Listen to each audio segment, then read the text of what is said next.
Hello, it's Burgess Taylor. I'm not sure if this is on YouTube, so we're going to check. Let's see what we got going on.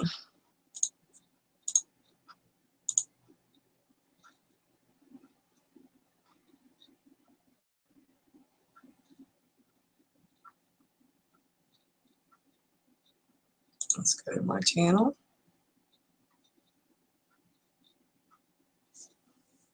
This is my very first time doing this. I tried for a couple of minutes to get it up and going, and it didn't really want to work. So let's see if we've actually got it working.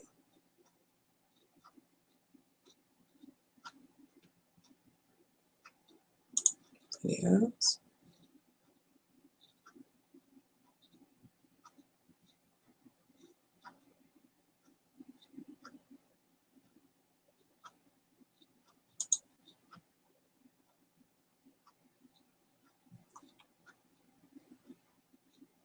No, it's not working. I don't know why.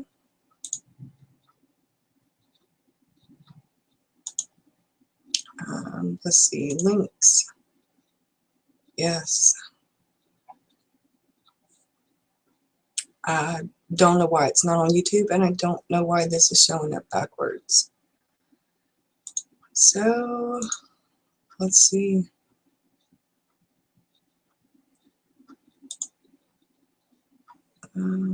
Communications, save, showcase, Q&A.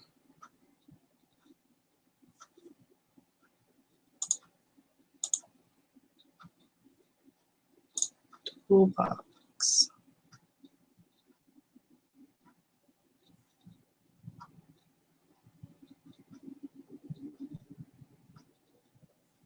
Okay. Add apps. I don't know. I have no idea what I'm doing.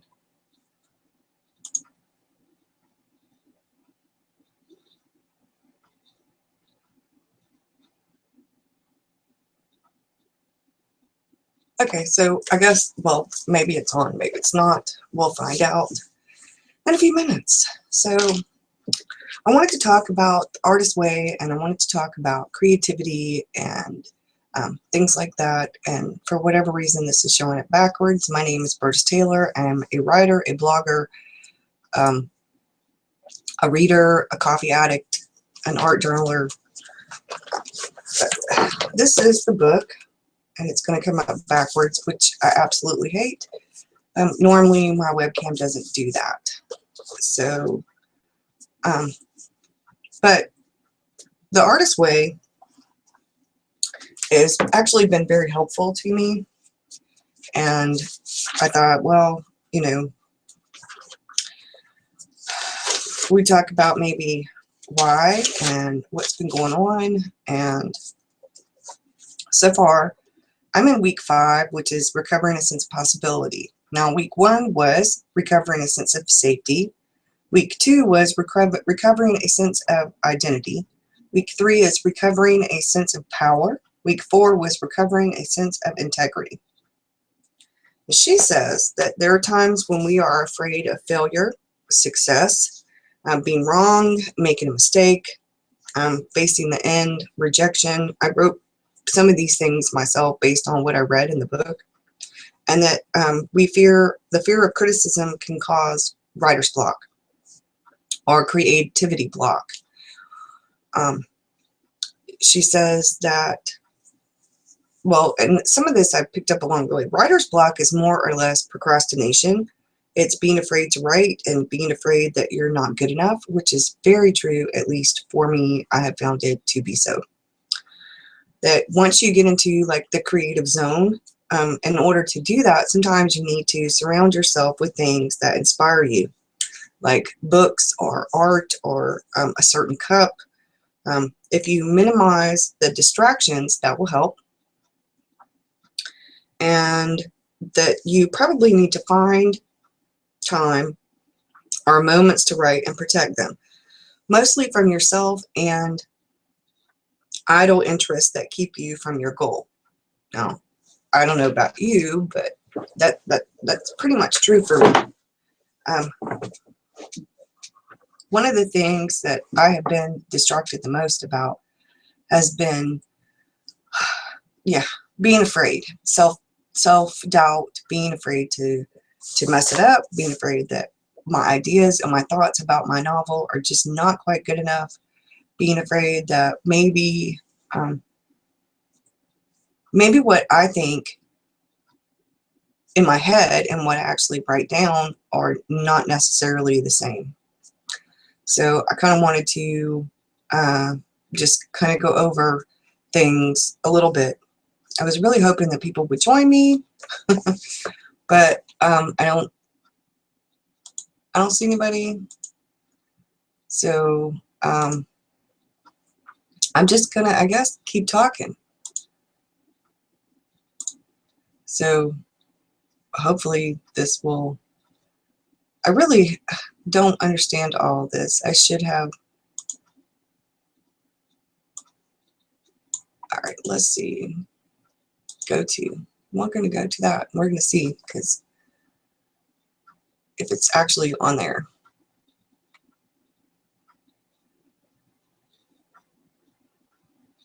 This will.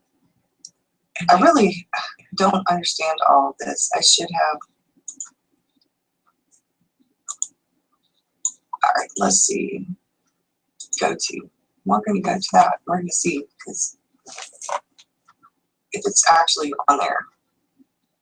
And it is on there. It's delayed. You can hear me talking probably in the background. So I'm going to mute this. I really don't understand all of this. I should have. All right, let's see. Go to. I'm not going to go to that. We're going to see, because if it's actually on there. And it is on there. It's delayed. You can hear me talking probably in the background. So I'm going to mute this. I really don't understand all of this. I should have. All right, let's see. Go to. I'm going to go to that. Let's see. All right, if it's actually on there. So I apologize. You can hear me talking probably in the background. So I'm going to mute this. I really don't understand all of this. I should have. Okay, now I've got that muted, and I'm going to go to Twitter, and I'm going to post a link for YouTube and for Google, and we're going to get rolling. So hopefully everything will go okay. Like I said, this is my first live show, so I really don't know exactly what I'm doing. But this is, so it's a learning curve.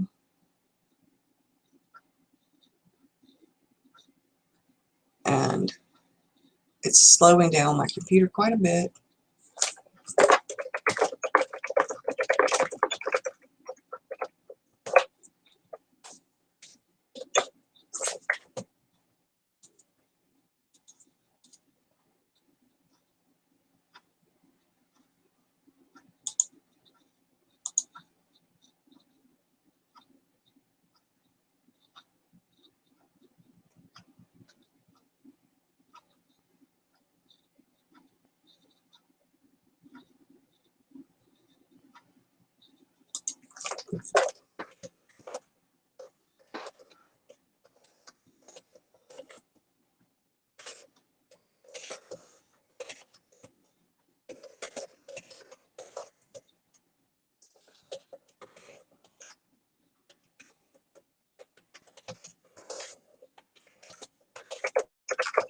So one of my friends is not going to be joining me, and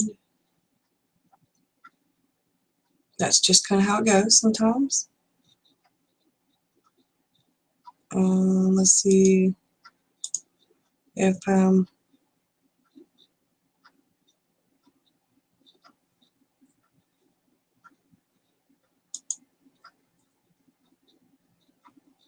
can. invite.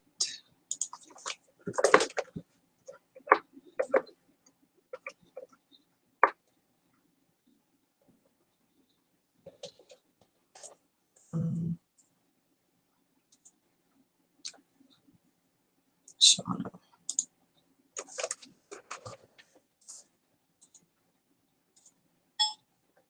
All right. Tamara's probably not up. Hawaii time is different than around here, Eastern Standard Time. So, but that's okay. I don't have any. Let's see.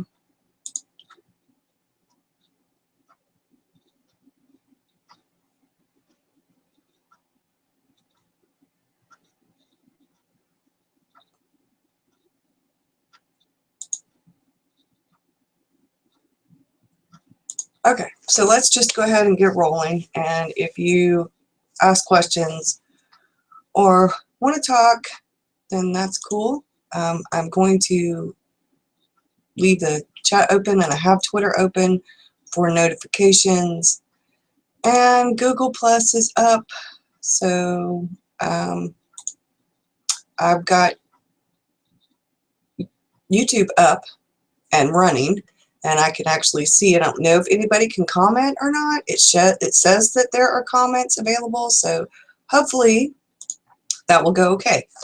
So the artist way and creativity and writing and all that good stuff. Now, I've been bullet journaling and it's going pretty well, but I've noticed that I'm sort of, well, maybe I'm just a rebel, but from doing Hobonichi and the Fobonichi and art journaling and things like that, I tend to have my daily pages be a lot more than just tasks and to-do lists and stuff like that. I'm just not that kind of person. I'm just not. That's the weekly spread that I did. And so I'm trying to get things.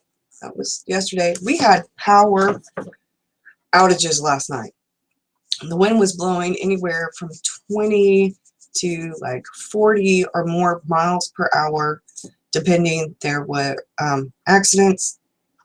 A man in Colombia, I believe he was injured or killed. A big tree branch fell on him. They had a lot of stuff going on with the weather. Our power kept surging on and off, on and off. I finally just cut my desktop off. I had charged my laptop, so I was able to get on Facebook and Twitter and a few things like that a little bit last night, but not very much. I didn't want to use all the power in my laptop battery just in case the power didn't come back on.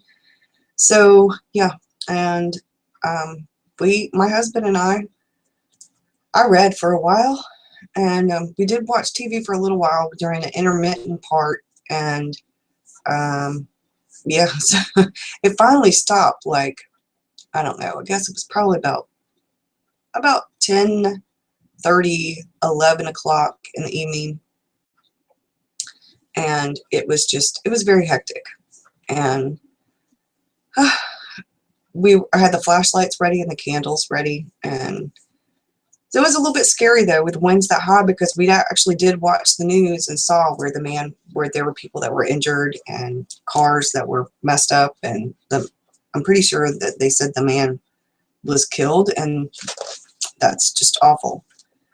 So we didn't want to chance anything, so we secured a few things, and like I said, I just cut my desktop off. So when I first heard about the Artist Way, I thought, oh, well, that's just, it sounds more like a self-help book. And I'm not really that into self-help books. So I thought, okay, well, you know, we'll keep looking for something. But then somebody else mentioned it, and the way she said it didn't sound very much like a self-help book. So I thought, okay, well, I will try it. So when I started working through the book,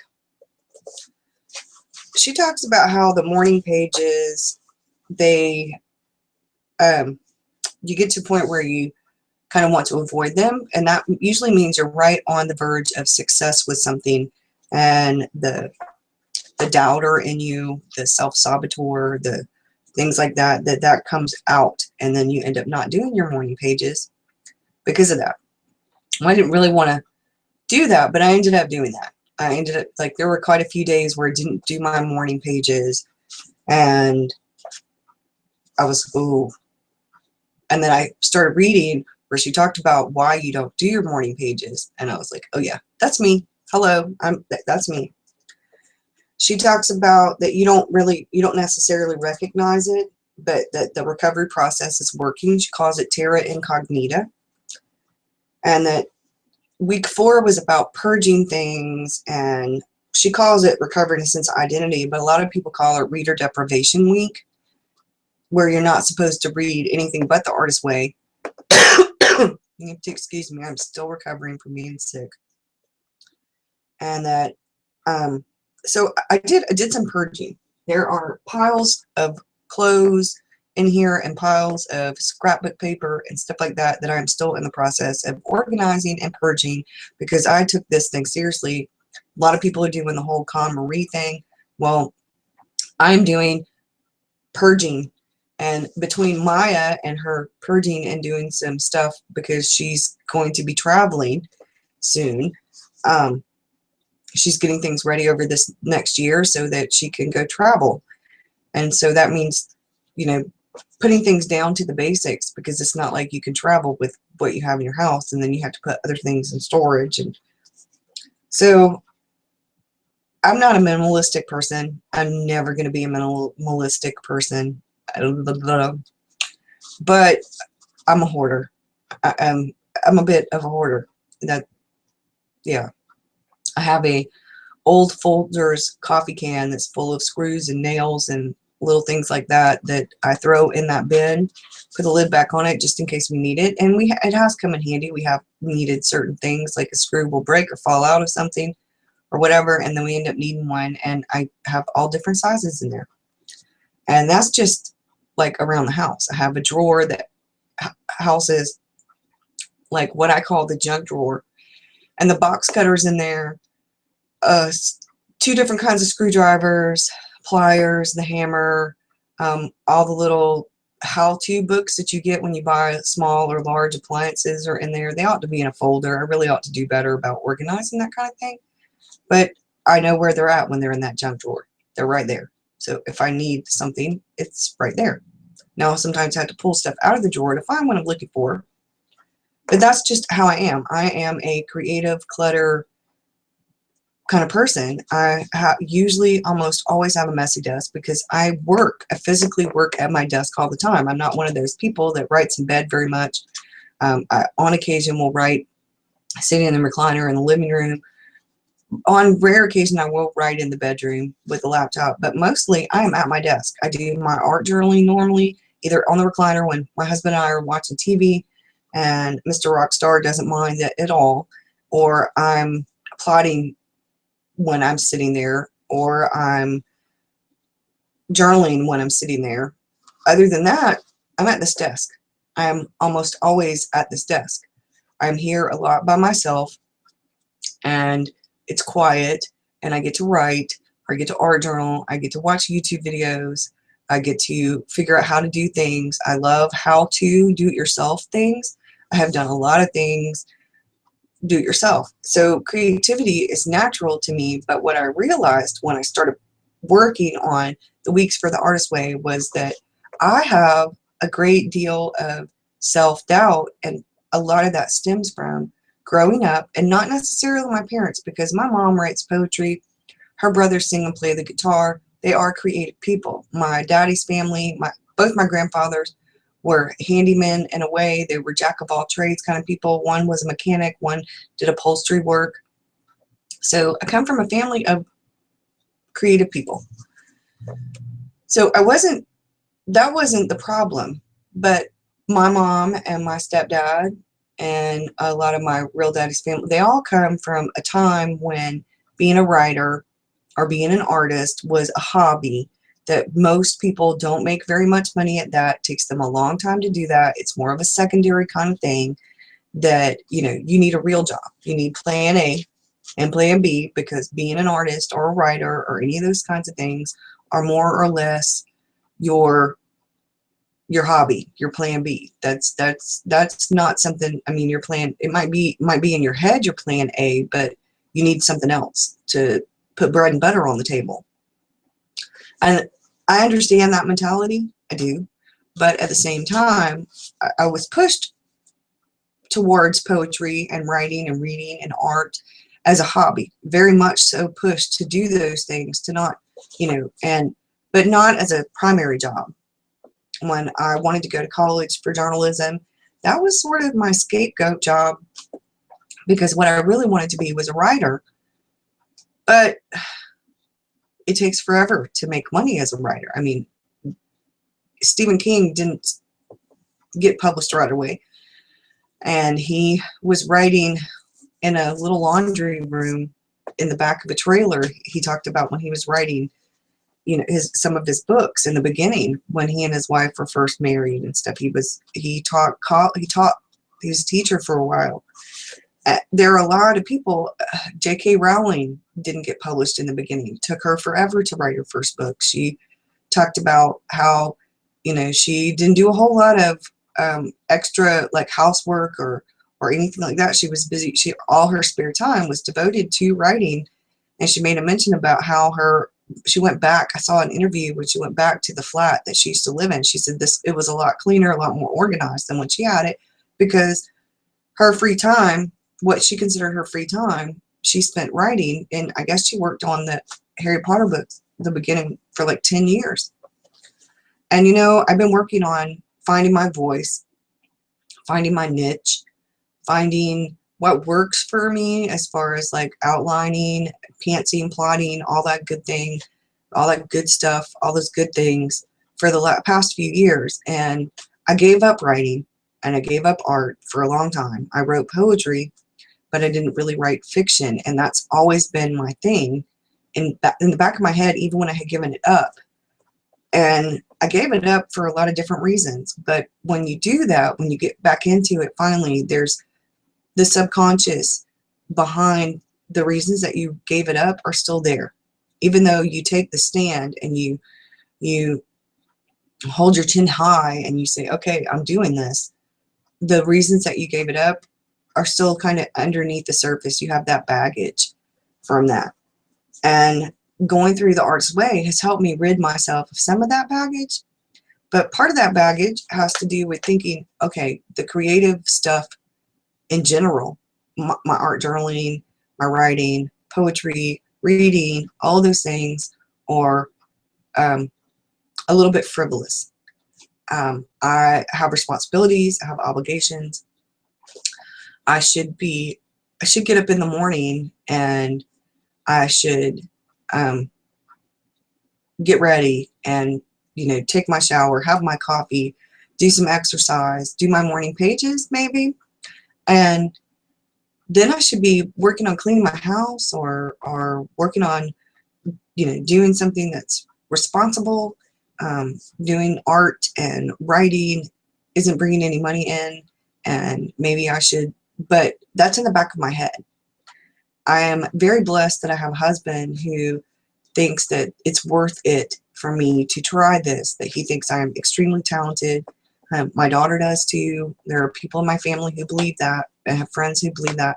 For over 30 years, 40 years, I have been told, for 30-something years, almost 40 years, I have been told, you should write a book. You should write a book. You should write a book. You should write a book. Why aren't you a writer? Why aren't you writing a book? So I finally am doing that, and I get going, and I get really going. And I get halfway through the book, and then there's something inside of me that says, this is shit. This isn't good enough. Why are you even doing this? Why are you trying? You know it's never going to get published. And if you publish it yourself, the critique is going to be horrible. People are going to be reviewing, and they're going to tell you that you suck. And then I give up. And I kind of put it over to the side, forget about it. It gets cobwebs all over it and in the computer netherlands. And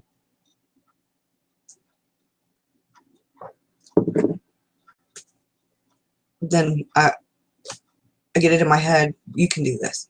So I start all over. Instead of going back, I start all over, and then I do that again, and then it becomes a vicious cycle. That was me the first couple of years. Over 2015, I made a decision to stop that cycle. And I made the decision to work towards finishing, to having follow through, and not letting anything stop me, that one way or the other, even if it was a complete awful and utter mess of a novel, I was going to finish a novel. And I did. But it was a very short one, but I finished it.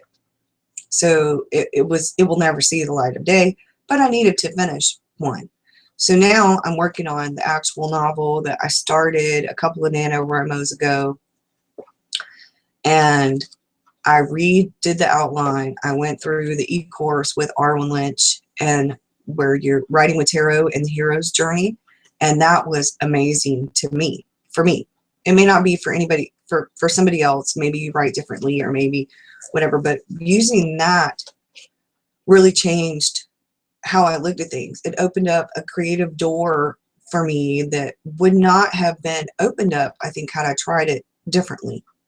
And I realized that I know the hero's journey in the back of my head. It's something that I have encountered my whole life. Watching movies like Jaws and reading the book, and watching movies like Star Wars. I mean, that they're based on how they develop the storyline.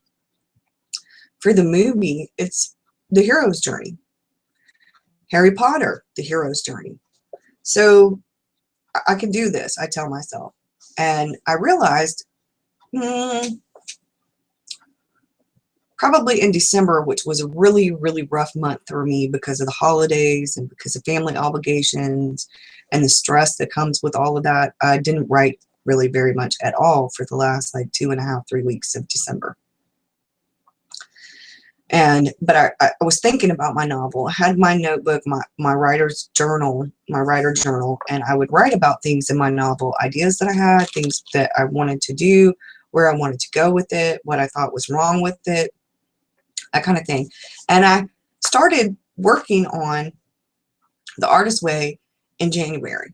I had started working on it before last year and I stopped, so I restarted it like January 22nd, I think, or something like that. We started it on a Friday because once the holidays were over and I kind of had this vent day, this horrible, horrible day where I couldn't take it anymore. I started doing a video and I started talking. I was talking about how you feel guilty when you're writing, how when you're not writing you feel guilty, how other people will tell you they support you and they understand that you need to have time to write, that you're taking this seriously, that to you writing is your job and you're going to try to have a schedule about it. So, you know, you don't call them when they're at work, but people are calling you. Can you go do so-and-so? Can you do such and such? And they're calling you to talk. And you're like, wait a minute, this is my writing time. If I were at work, you wouldn't be calling me. If I were at a regular, real job, you wouldn't be calling me. But because I work from home, and this is a lot, this is not just being a writer. When you work from home, for whatever reason, it's different than when you go somewhere physically to work. It's the mentality behind how people see you when you're working at home is different than when you go physically to a place to go work. So Mr. Rockstar and I talked about it, and he said, look, when you go in your writing room, when you shut that door, he said, you know, you can keep your phone by you for emergency. He said, but if it's, you know, if it's not an emergency, don't answer it. But he still calls. Bless his heart, he still calls. I just called to say hello. I just wanted to call and tell you I love you. Or he'll call and tell me something. And he doesn't do it very often, but he does do it. And then I'm like, look, I got to go. I'm in the middle of writing. He's like, oh, okay, I'm sorry. And my daughter will call sometimes. But I think it stems from not an understanding. I mean, even if you were bringing money in as a writer, and I've seen in writing groups, there was a woman, she was talking about how she paid her own bills. Her and her boyfriend lived together. She paid her own bills with her writing. And she didn't ask for any help. She was independent. And then I guess her boyfriend lost his job. And so he was at home more. She's trying to write. And he's like, well, you don't need to do blah, blah, blah, you know. And she's like, well, and he's not taking her writing seriously. He's making little comments, little negative, critical comments. And to me, that condescending criticism is the worst criticism. If you want to be critical, okay, cool. I can hear criticism as long as it's functional and you're trying to tell me something that can change in a positive manner. But when you're being condescending with your criticism, I'm not going to listen to you. I'm really not going to listen to you. I'm going to shut down, turn off, and I'm pretty much ignoring you. I may look like I'm listening, but I'm not. In my mind, I'm off in whatever world, land I'm in, and I'm pretty much ignoring you because I had to deal with that for a long time, the condescending, disrespectful, demeaning criticism, and that eats away at a person. It eats and eats and eats away at a person. And she talks about a lot of that in The Artist's Way, about the naysayers and the negative Nancys, and how you have to pretty much cut that loose from your life. And I've done a lot of that. And now I don't really have that. I don't really have that kind of negativity in my life. It's interesting because the moment I started making positive changes, I was the one who felt like I was selfish. I was the one who felt the guilt. And there are still times when I feel guilty because I'm taking time away from normal, everyday life, family, friend, obligations, and I'm actually writing instead of doing that, or I'm art journaling, or I'm creating art, or I'm outlining my novel, or I'm doing something that is a creative pursuit that in the back of my head is that little voice that says, hey, it's frivolous. You should be going and doing those dishes. You should be getting up off your ass and you should be doing the dishes, or you should be vacuuming, or you should be dusting, or you should be somewhere else doing something else, you know. And the more that I get into The Artist's Way, the more I realize that I'm the one who feels that way. Other people aren't really saying that much to me in a negative manner. Every now and again I get it. Why are you writing? You're doing what? Aren't you finished yet? And people make those kind of comments when you tell somebody you're a writer.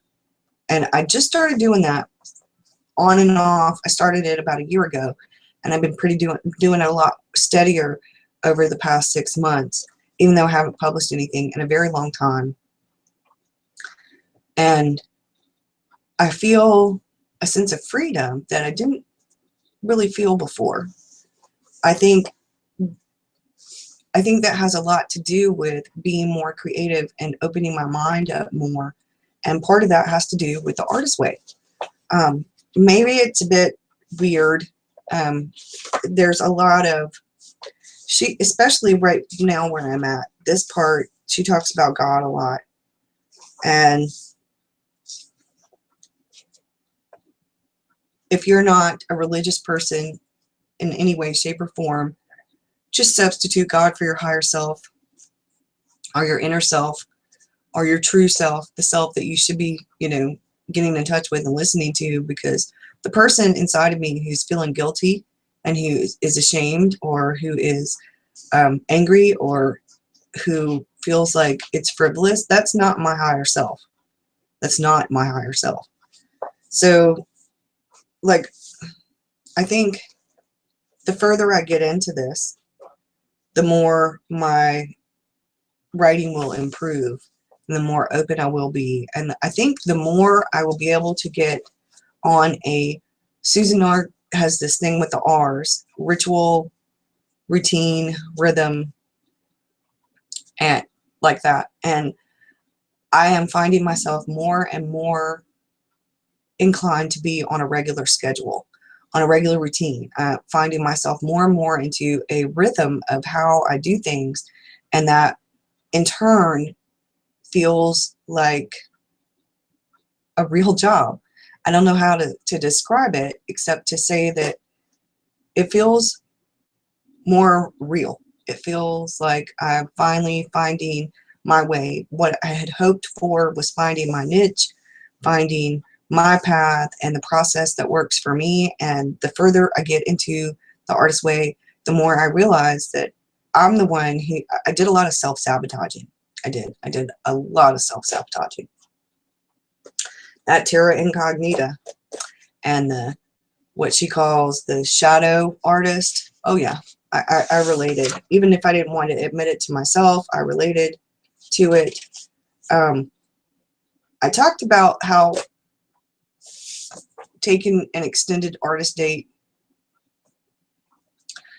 made me feel, I think I talked about that in the video.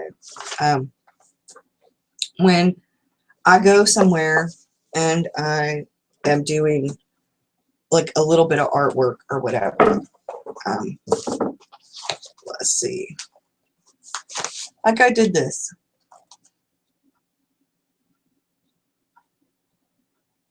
And that's nothing complicated. It's like a cherry blossom tree. And then I've done this. And you won't be able to read it because it's backwards, so I will read it for you. It says, "We lose ourselves in books. We find ourselves there too."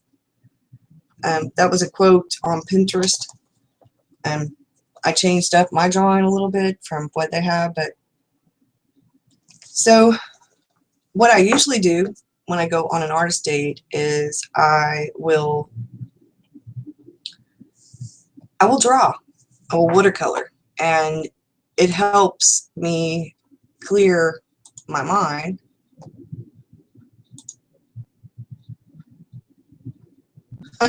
That's my excuse for not doing extra chores. I'm like J.K. Rowling, haha, testing, testing.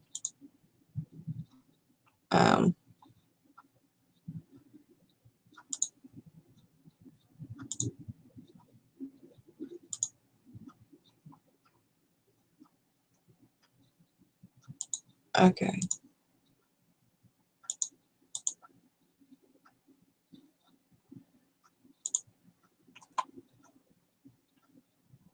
So let's see. I have no comments here. I don't see any real comments here.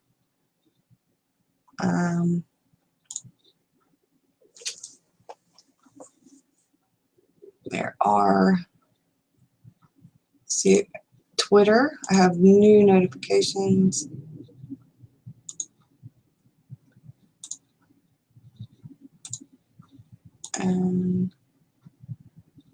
Okay. So now let's go back to what I was talking about.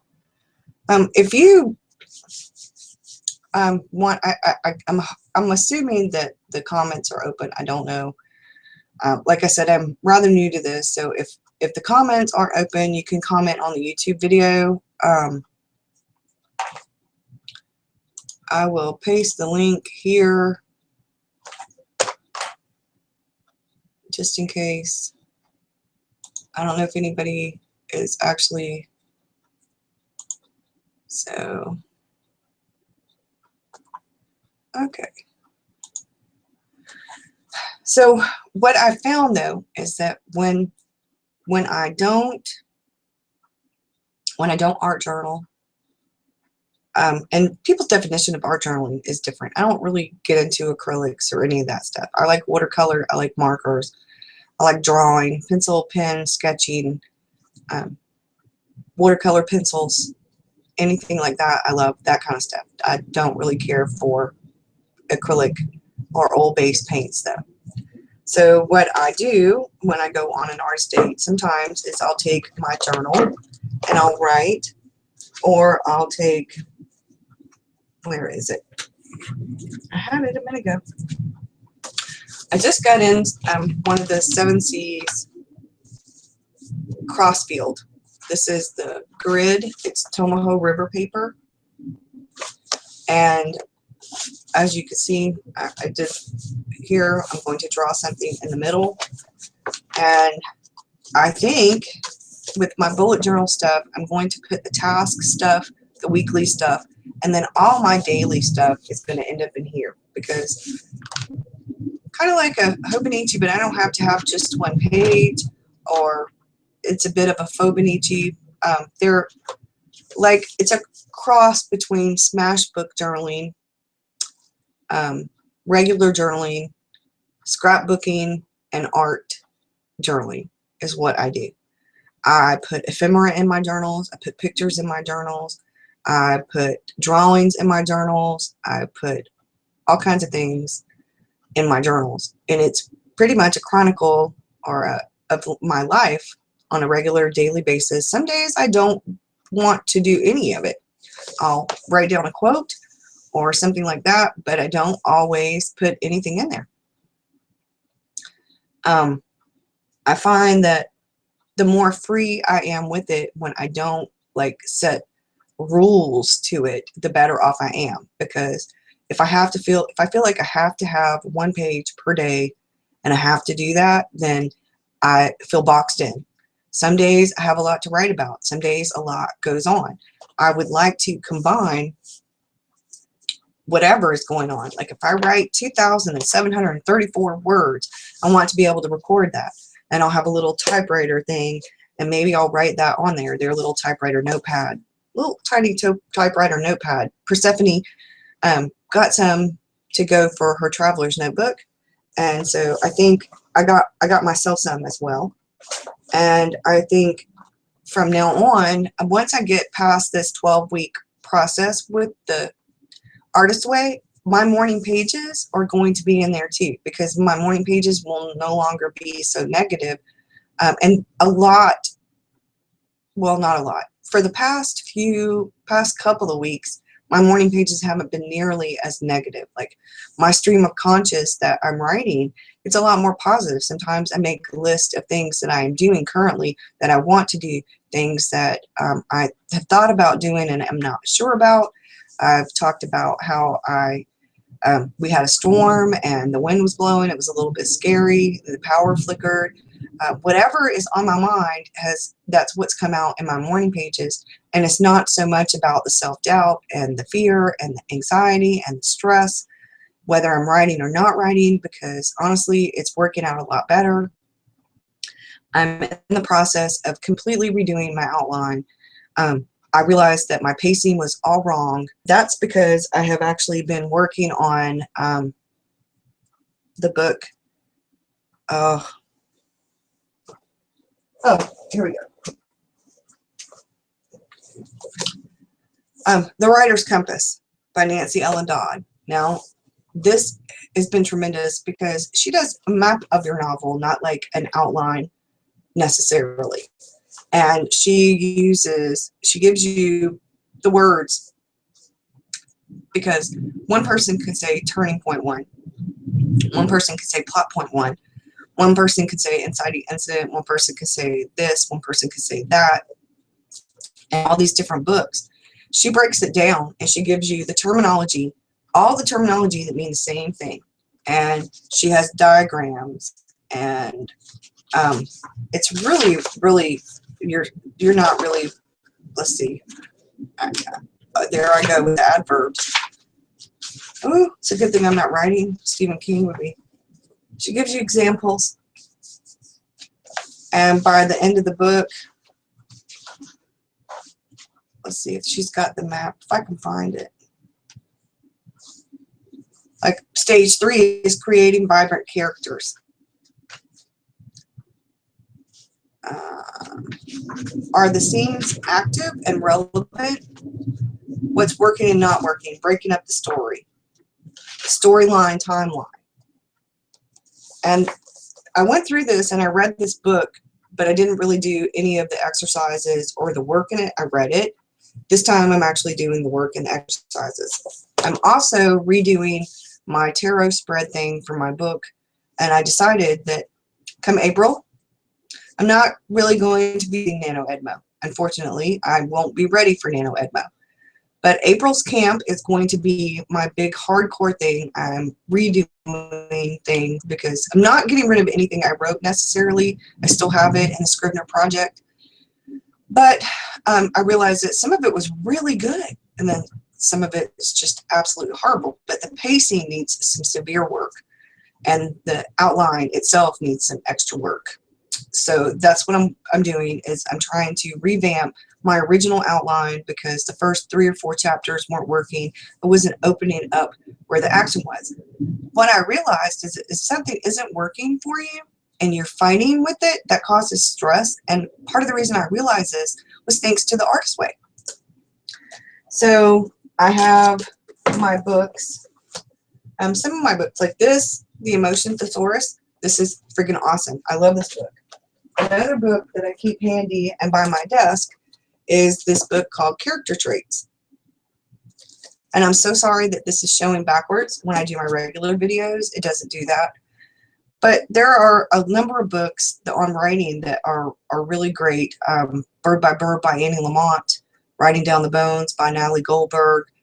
On Writing by Stephen King is probably my very favorite, and I wish I could pants like him because I'm actually a pantser at heart, but unfortunately, I can't.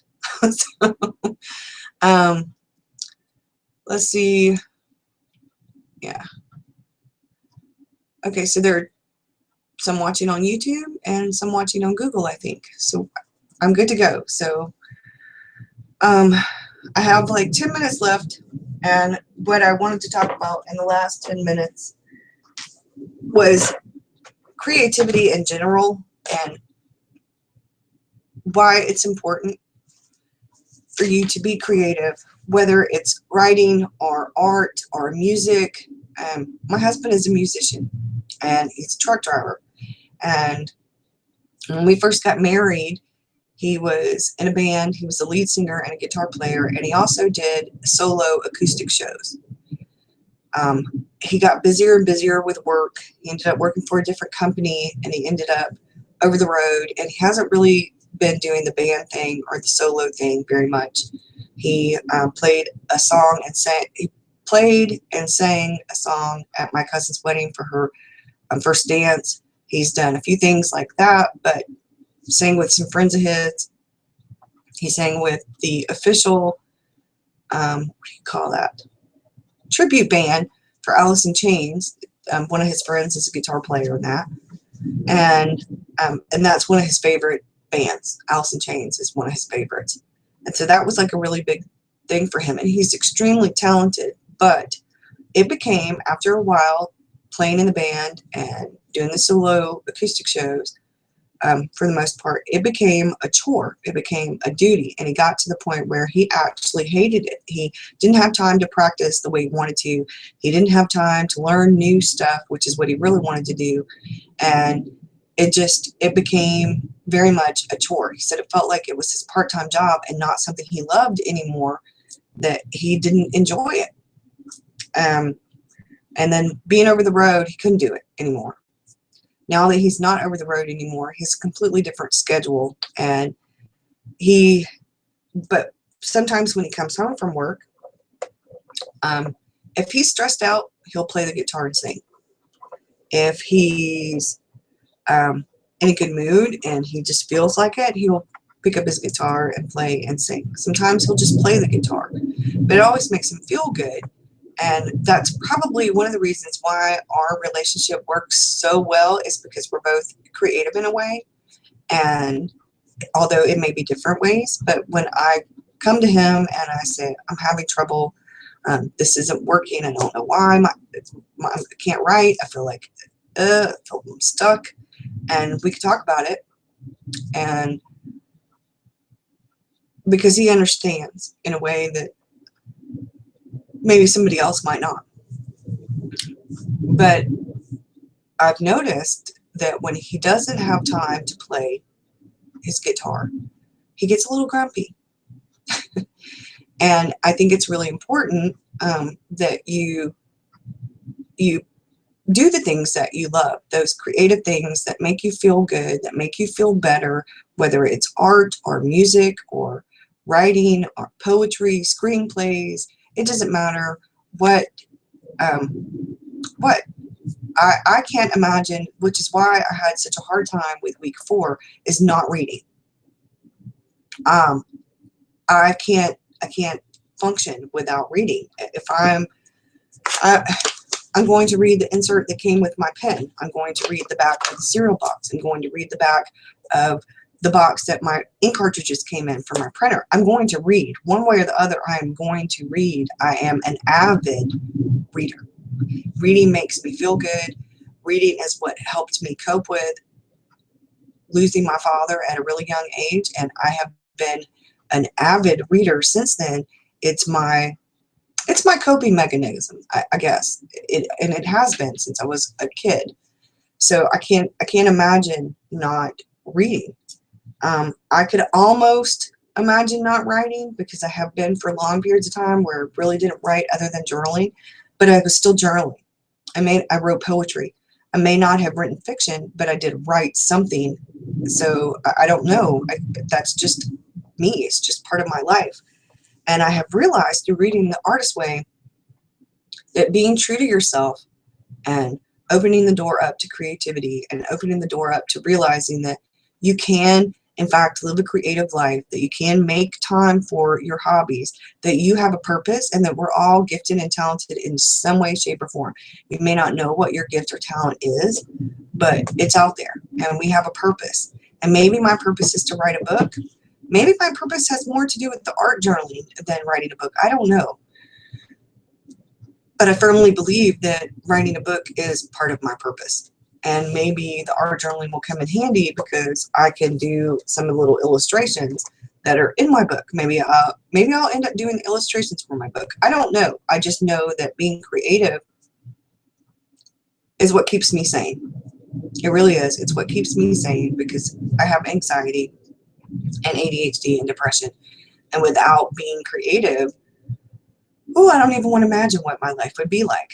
So The Artist's Way has really helped me find, it helped me find the road, the path towards being more creative and living a creative life. And along the way, it's helping me down that path. So I think I was on the path, but I was stumbling. I was doing a lot of stumbling. The stress and the guilt and the self-sabotage and things like that. And I really wanted to get rid of that self-doubt. I really want to rid myself of that self-doubt. I may not be able to ever get rid of all of it, but I think I can get rid of the bulk of it. And that way, when I do get some self-doubt, it'll be a lot easier to work on and to work through it. Because I think that's where the bulk of my writer's block has come from, it's not been procrastination as much as it's been fear. And that's a bad thing. I don't want my life to live like that. I really don't. I don't want to live my life like that. Being afraid to be a success or being afraid to be a failure, because we're going to fail. We're going to fail, and we're going to succeed. And the path to succeeding is, I guess, a bit of failure along the way. And I'm okay with that. What I'm not okay with is not starting or not finishing because of that fear. So I hope you guys have a good one. Thank you for watching. I am sorry that the comment section and the getting it on here and all of that was a bit of a ruckus. I will try to learn how to do this and be better at it. But like I said, this was my first one, and I appreciate it. Have a good one. Thanks. Bye.